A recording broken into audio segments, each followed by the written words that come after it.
kan ilmaa kan hafuura qulqulluu waaqa tokko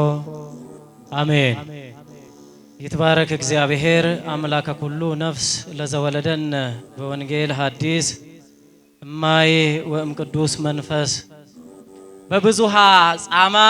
ወበብዙሃ ድካም ሐለወን ንባ ውስተ መንግሥተ እግዚአብሔር ጊድራፊ ደደቢ ሄዱ ከሰ ደበሬ ሞቱማ ዋቀዮ ዳሉ ቀብና ሰገሌ ከነ ከነርገኑ hojii duuka bu'ootaa boqonnaa 14 lakkoofsa 21 hamma 22 gubbaatti. Egaa kaayyoon barnoota kanaa guyyaan kunis sooma guddicha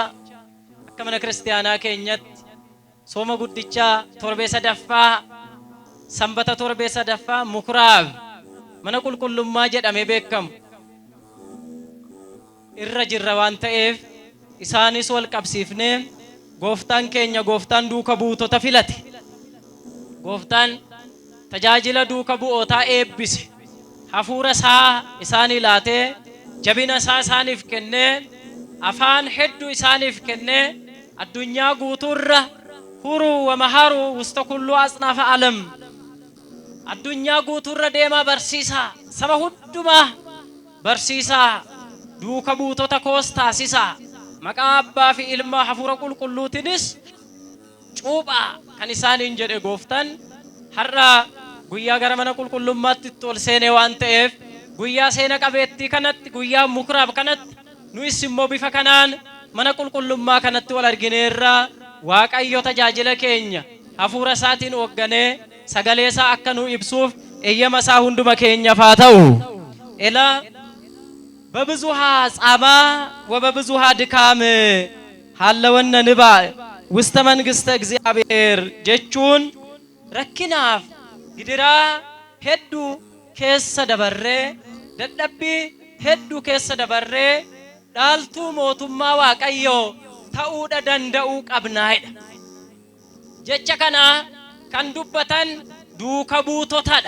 ኤኙስኒን ጀደ ሜጀዳ ኤኙስኒን ጀደ duuka buutota eenyu duuka buutota keessaa moo jettan Saa'ol isa jedhamaa ture booda Phaawulos itti kan geeddaramee fi Barnaabaas duuka bu'aa jedhamutu jecha kana dubbate duubatti yoo deemnu hojii duuka bu'ootaa boqonnaa 13 lakkoofsa 1 irratti akkas jedha waldaa kiristiyaanaa Anxookiyaa keessa raajonni fi barsiisonni turan isaanis Barnaabaas Simoon isa gurraachicha isa jedhamu Luukiyoos nama biyya Qareenaa kunniin hunduu tajaajilaa fi gara biyya sanaatti akka deeman hin dubbata isaan keessaa lakkoofsa 4 irratti yoo deemtan Barnaabaasii fi Saa'ol Qophiroositti lallabuu isaanii jedhee itti fufee kaasa jechuudha. Adeemsa kitaaba waldaa duuka bu'ootaa yookaan hojii duuka bu'ootaa kana keessatti filannoon duuka buutonni lamaan itti filataman gara biyya Qophiroositti gara biyya Anxookiyaatti baay'ee dadhabsiisaa ta'uu ifaajee baay'ee kan of keessaa qabu ta'uu sooma sagada cimina jabaadhaan kufanii ka'uudhaan tajaajila akka turan warra badan barbaada akka turan isa cufame bansiisaa akka turan seexana ari'achaa akka turan warra gaddan jajjabeessaa akka turan ahizaabota warra gooftatti amanne amansiisaa akka turan sagalee waaqayyoo nutti hima. Kanaaf eebbi duuka buutotaa hunduma keenyarra haa jiraatu. Akkamitti yoo jettan immoo rakkinaa fi gidiraa hedduu keessa darbaniiti jedha. Gammachuudhaan quufaan bashannanaan miti rakkina hedduu keessa darbuudhaan miila qullaa imaluudhaan waan sooratanuu waan nyaatanuu dhabuudhaan beela'uu fi dheebochuudhaan dooseen duuka buutota irratti baname tokko maal ture yoo jettan guyyaa sanbataatiin asheeta nyaatanii maasii keechaa waan nyaatan dhabanii hojii wangeelaatiif osoo dhiphatanii soomaa fi sagadaan tajaajilan. Kanaafuu tajaajila san abboonni keenya mana kiristaanaa asin nugaanii har'a bifa kanaan tajaajilaa jirra. Waaqa nu eeyyameef maqaan isaa kan ulfaate kan eebbifame haa ta'u. Achi keessa darbinee dhaaltuu mootummaa Waaqayyoo ta'uudha qabnaa jedhe. Egaa ergasii Phaawulosii fi miiltoon isaa Barnaabaas mandara Phaafoosii markabaan ka'anii kutaa biyya Phinfiliyaa keessa gara mandara Phergee dhaqan. Yohaannis inni Maarqos jedhamu immoo achitti isaan dhiisee Yerusaalemitti tajaajilaaf deebi'ee jedhe. Maaltu isaan qunnamaa ture? Rakkina akkamiitu isaan qunnamaa ture kan jedhuuf immoo hafuura qulqulluudhaan ergamanii mandara Selooqiyaatti gadi bu'an. Achittis markabaan gara Qophiroos biyya bishaan keessaa dhaqan. Mandara Salaamis yommuu ga'an manneen sagadaa warra Yihuudotaatti mukraabitti barsiisanii jedha. Echatti barsiisanii mukraabitti barsiisanii jedha. Akkuma har'a karaa waldaa duuka bu'ootaatiin guyyaa mukraab kana barsiisuuf dhufu. Hojiin duuka bu'ootaa boqonnaan 13 lakkoofsi 5 jechuudha. Mukraabitti iddoo sagadaa iddoo jedhamu sanitti barsiisan dubbii Waaqayyootis lallabanii jedha. Dubbii eenyutu lallabanii jedhe? Dubbii Waaqayyoo hin lallaban. Yohaannis isa Maarqos jedhamus isaan haa gargaaruuf fudhatanii dhaqan. Biyya galaana keessaa sanas gar tokko hamma gara kaanitti deemanii mandara Phaafos ga'an. Mee deemanii jedhame mandara Phaafos ga'an. Tajaajila jechuun deemuu, taa'uu miti. Mana keessa taa'uu miti. Haala mijataarra taa'uu miti. Deemanii tajaajiluu. Gooftanis kanaaf duuka bu'oota deemaa jedheen huruu wa mahaaru. Deemaa. Gara mandara dubbii sagalee Waaqayyoo isaan barbaachisutti deemaa. Gara mandara dubbii sagalee Waaqayyootiin bilisoomin isaan barbaachisutti deemaa. Gara warra dubbii sagalee Waaqayyoo dheebotanii beela'anitti deemaa. Gara warra amantaarraa abdii kutatanitti deemaa. Jajjabeessaa. Kan gadde wajjin gaddaa. Kan gammade wajjinis gammadaa jedheen duuka buutotaatiin. Laalaa saba Waaqayyoo. Hin deemanii jedhe. Achittis gidiraa hedduu keessa waan darbaa turaniif yommuu deemanii tajaajilan kana qorumsi kallattii garagaraatiin isaan marsaa ture. Mana qulqullummaa keessaa utuu nafin. Laalaa namichi qoricha namatti godhuedha. Namichi moru tokkoedha. Lakkoofsa 6 irratti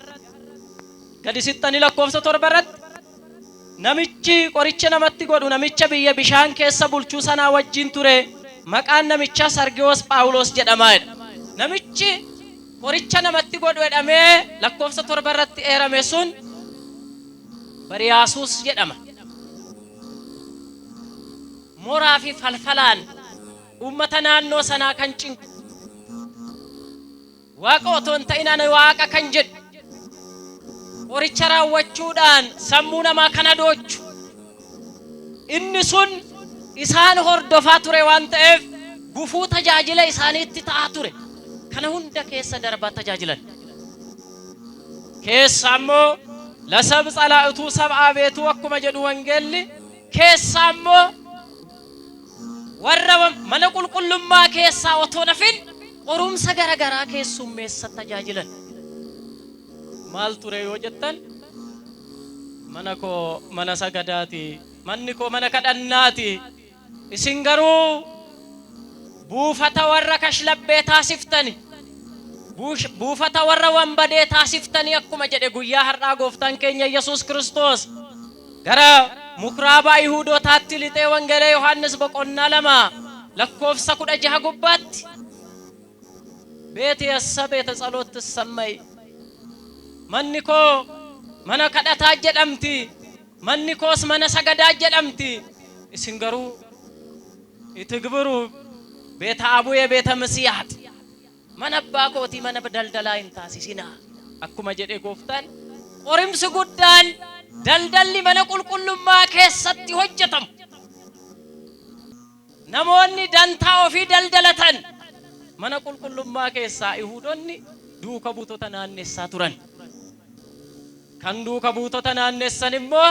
dursanii gooftaa duuka buutotaatu jibbaa waan turaniif irratti kaka'awaan turaniif warra maqaa isaa qabatanii warra maqaa gooftatiin barsiisan immoo irra caala jibbaa turan. kanaaf mata duree keenya irratti በብዙሃ ጻማ ወበብዙሃ ድካም ሐለወነ ንባእ ውስተ መንግሥተ እግዚአብሔር በቆና ኩዳ ሰዲ ኢራ ካሰ ገረ መተ ዱሬ ኪያ በቆና ኩዳ ፉሪ ለኮፍሳ ድግደሚ ቶኮ ሐመ ድግደሚ ለማት ይወደጠን አከስ ጀዳኒ ይጀዳ ጳውሎስ ፊ በርናባስ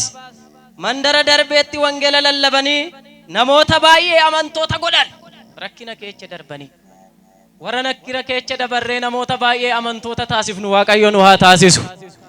amantoota baay'ee dukkana gara ifaatti gidiraadha gara fayyinaatti warra hidhaa cubbuu jalatti kufan warra seexannitti taphatu warra hafuura hamootaatiin qabaman warra ija banachuu barbaadan warra waaqayyotti amanachuu barbaadan warra daandiin jalaa badetti daandi agarsiisan karicha mul'isan maqaan gooftaa keenya kan ulfaate kan eebbifame haa ta'u karicha mul'isan isas immoo deemaniiti gidiraa obsaniiti rakkina keessa darbaniiti akkuma sila jenne kanaaf lamaan isaanii maal ofiin jedhan rakkinaa fi gidiraa keessa hedduu keessa dabarre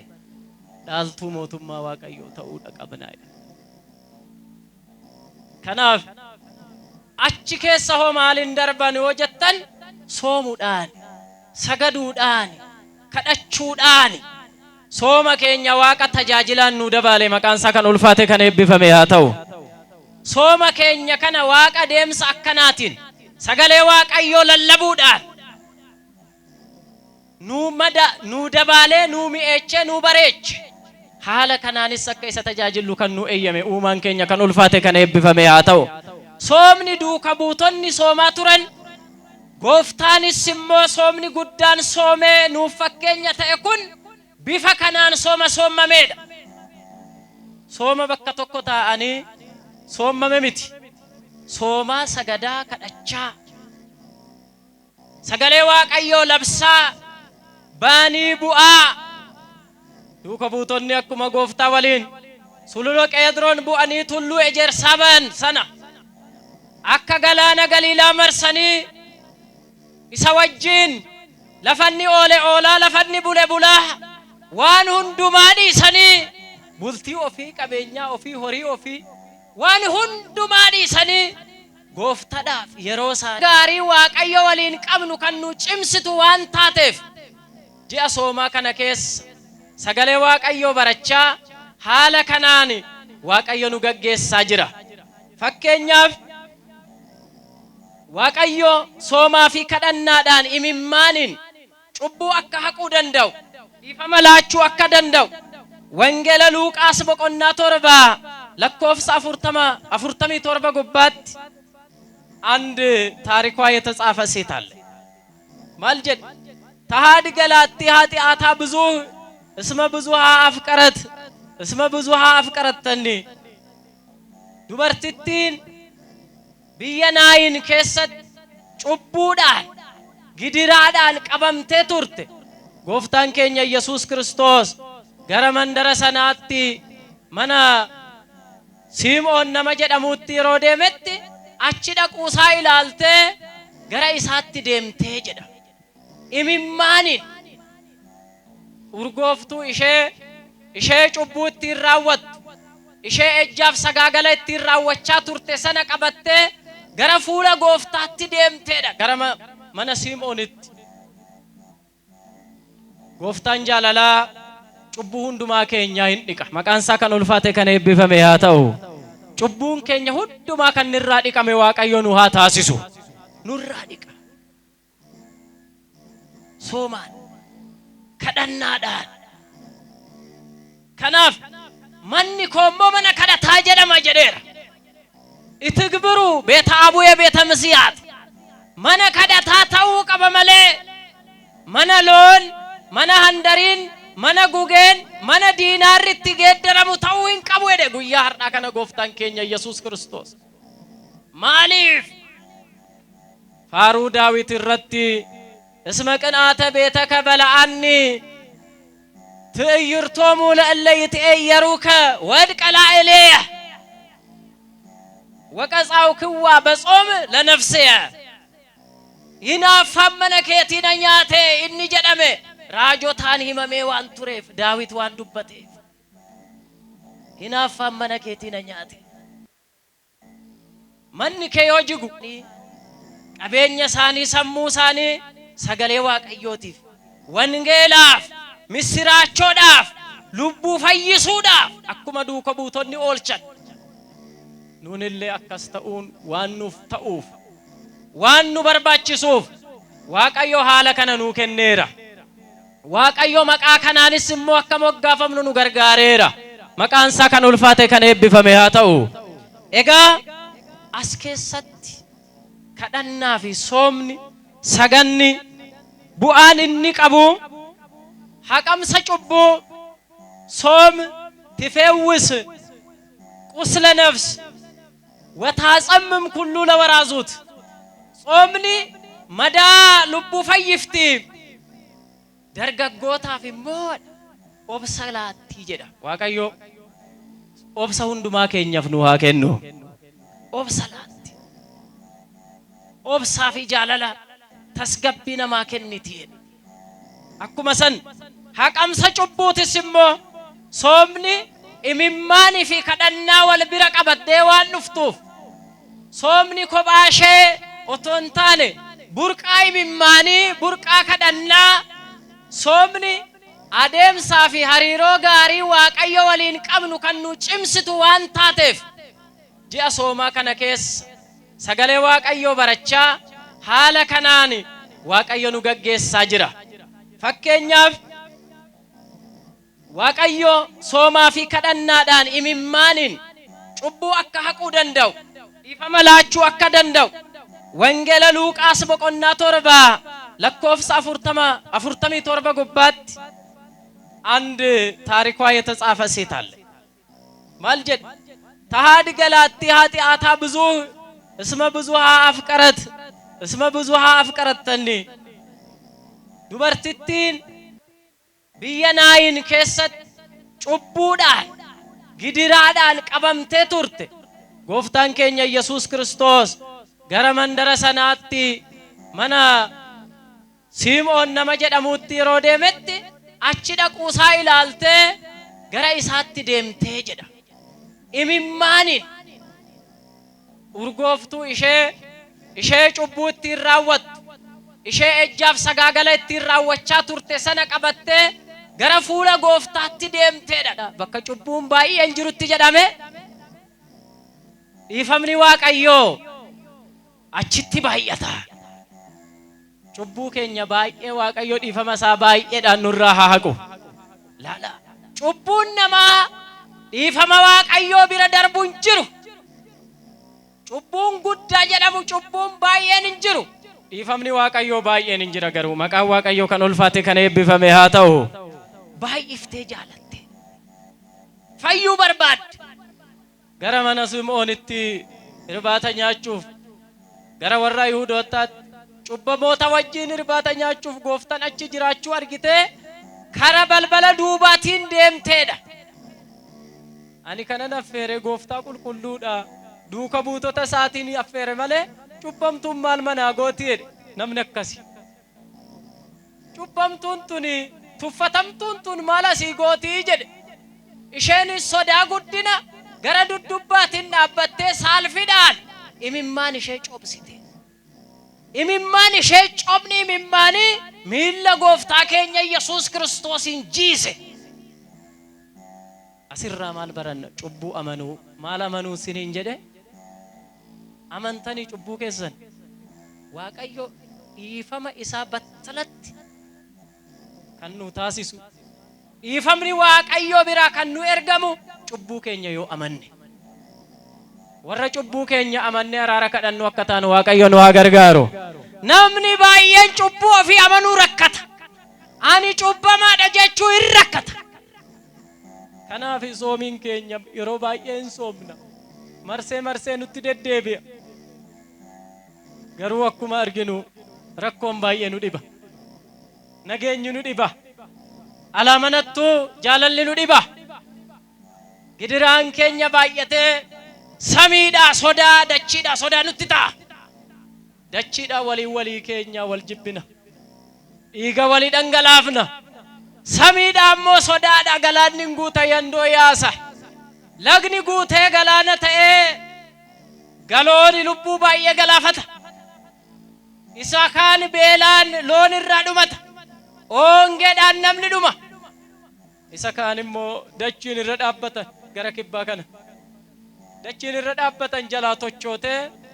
lubbuun namootaa dhabama reeffa argachuun ulfaata nama lubbuun jiru miti yeroo ammaa kana gammada reeffi isaa argameera jedhama lubbuun isaa argameera miti kun hundi kan ta'eef fagoo miti namatti qabachuu miti ebaluutti akkuma Addaam Hewaanitti qabatee Hewaan immoo bofatti qabattee sana miti inni naman ba'a cubbuu ofii akka amannu Waaqayyo nu haa gargaaru namni hunduu cubbuu ofii amanee Waaqa biraa dhugaadhaan yoo kadhate akka dubartitti kanaatti Waaqayyo Waaqa araaraati Waaqayyo Waaqa dhiifamaati Waaqayyo dhiifamaaf araara isaa biyya keenya haa buusu Waaqayyo dhiifamaaf araara isaa mana kiristaanaa keenyaaf isa buusu nu barbaachisa waan ta'eef kanaaf alaqqasach himbooche laala garuu dhugaadhaan gooftaan ishee beeka maaliif akkas jedha lammaffaa Qorontos boqonnaa 7 lakkoofsa 10 irratti boo'ichii fi kadhannaan soomni akka eeyyama Waaqayyootti ta'e gaabbii galuu araara namaa taasisaadha akka eenyutti siniin jedhe akka eeyyama Waaqayyootti soomaa fi kadhannaan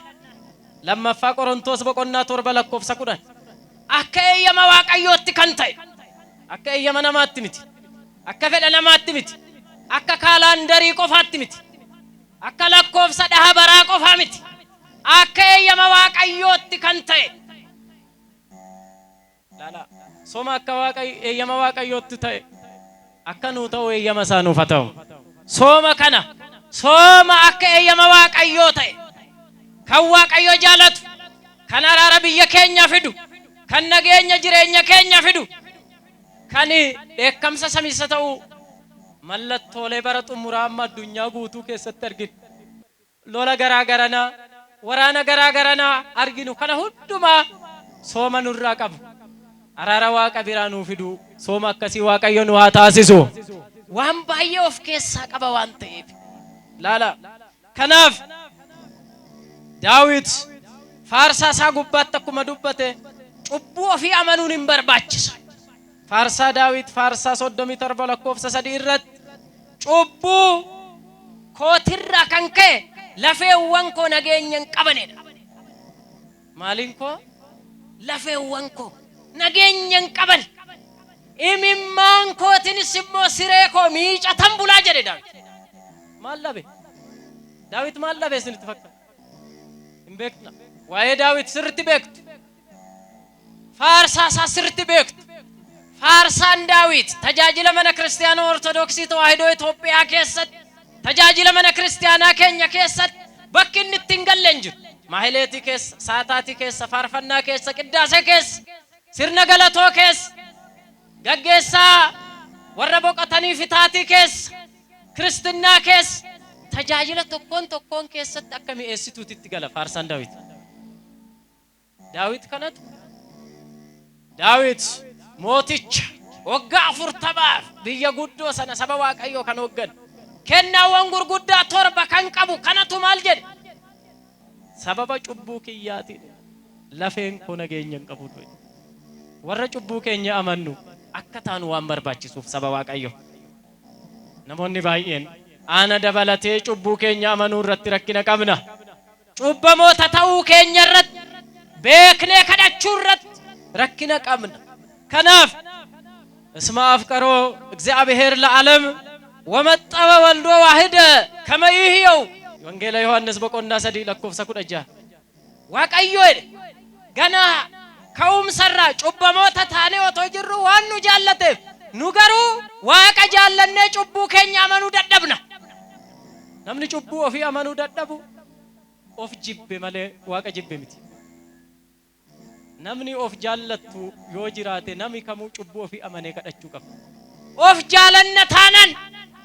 اوف جالتوم ما في اوف جالچون غراغرما كف سلفيشنس اني جدم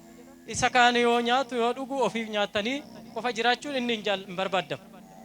of jaalachu jechuun siniif agal lubbu keenya warra jaalannu akka taanu waaqayyo nu gargaaru namni lubbu ofi jaallatu jalqaba si'ool irra baraara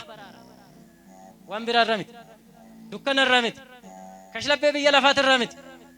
reebicha namoota ramit arrabsoo namoota ramit rukuttaa ramit dhukkuba raayismit namni lubbu ofi jaallatu si'ool irra baraarata warra lubbu keenya si'ool irra baraarannu akka taanu waaqayyo nu gargaaru inni simmoole gaabbiidhaan soomaan kadhannaadhaan cubbuu ofi amanuudhaan dhugaadhaan kadhachuudhaan laala lubbuu ofi warra oolfan qiddaasee keenya gubbaatti bari lubbuu keenya oolfannu amma akka ta'u yoo dubbatu gaafa xumuraan guyyaa murteessaneet guyyaa murteessan booyicha laqsoonna ጥርስ ማፋጨት ይሆናል haati intala ofii jaallattu dhaqqabuu hin dandeechuudha qiddaasee keenya keessanitu abbaan ilma ofii oolfachuu hin danda'u jedha har'a garuu gaabbii gal har'a garuu cubbuu keenya amannee kadhachuun hin barbaachisa dubartittiin tun imimmaa ishee miila gooftaa irratti cuuphsite siqtees urgooftuu ishee cabsite banuudhaafu yeroo dhabde jaalala gooftaatti irraan kan ka'e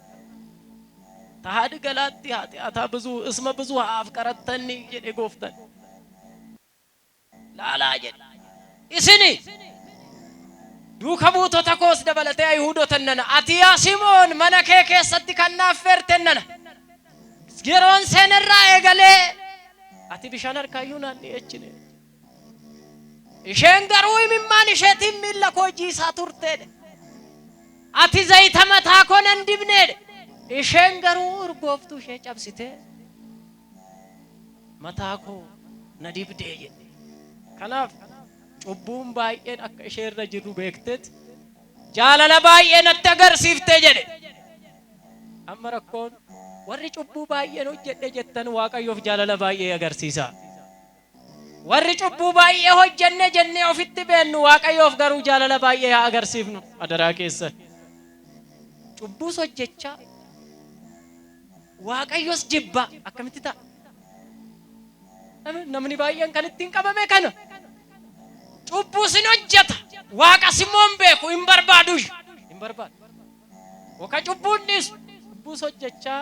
sagalee waaqayyoos jibba cubbuus hojjechaa abbaa gaabbii jibba luba jibba warra fannoo qabatanii deebi'aa jedhan cubbuus hojjettaa jaarsa biyyaa jibba warra nama gorsan hin ta'u laala kanaaf gooftaan keenya fayyisaan keenya Yesuus Kiristoos inni guyyaa har'aa mana qulqullummaa keessatti mana kadhataati manni koo inni jedhe duuka buutotas karaa kana hundumaa keessa darbanii akka tajaajilaniif dadhabbii hundumaa keessa akka darbaniif inni eeyyame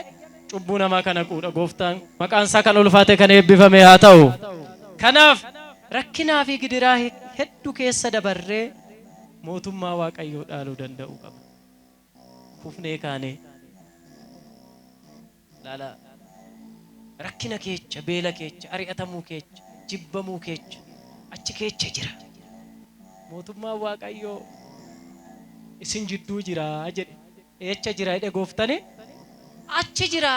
as jira warra jedhan hin dhagayina isin jidduu jira eecha jira beela'uu waaqayyoof jedhani wangeela Maatiyos boqonnaa 5 achi keecha jira dheebochuu soomuu isin gidduu jirti rakkataa qarqaaruu bira jirti isa beelee nyaachisuu bira jirti akkanatti mana waaqayyoo tajaajiluu keessa jira mootummaa waaqayyoo mootummaa waaqayyoo fagoo jira baddaa ol samii jira miti isin jidduu jira walii walii keessan wal jaallachuu ንጹም ጾመ ወናፍቅር ቢጸነ ونتفاقر ببيناتنا صومها صومنو وبولا كينيا ولي كينيا ولا جلنو وبوليس كينيا جلن موتما واقايو سامي جيران سينا سنجدو جيرا جاللا وبولا جد موتما واقايو كدنا جدو ماهلتي جدو تجاجلا جدو جيرا قداسه بيرا جيرا فارفنا رجرا موتما واقايو اسم بيرا جيرا دغوفتا موتما سايونو جدو تاسيسه مقان ساكن الفاته كن يبفمه هاتو نجلان فغيسن اتيا فيدم ركنا في قدرا كم يو أبسنه موتما واقعيو تكغلو إيما غوفتا كينيا نو فتاسسو ببزوها صاما وببزوها دكام حال ون نبا وستمن غست እግዚአብሔር ركنا في ددبي هدو كيس دبر موتما واقعيو تغلو قمنا مقان اوما كينيا كنو غرغاري كن الفاتي كن يبفمه هاتو وسبات ለእግዚአብሔር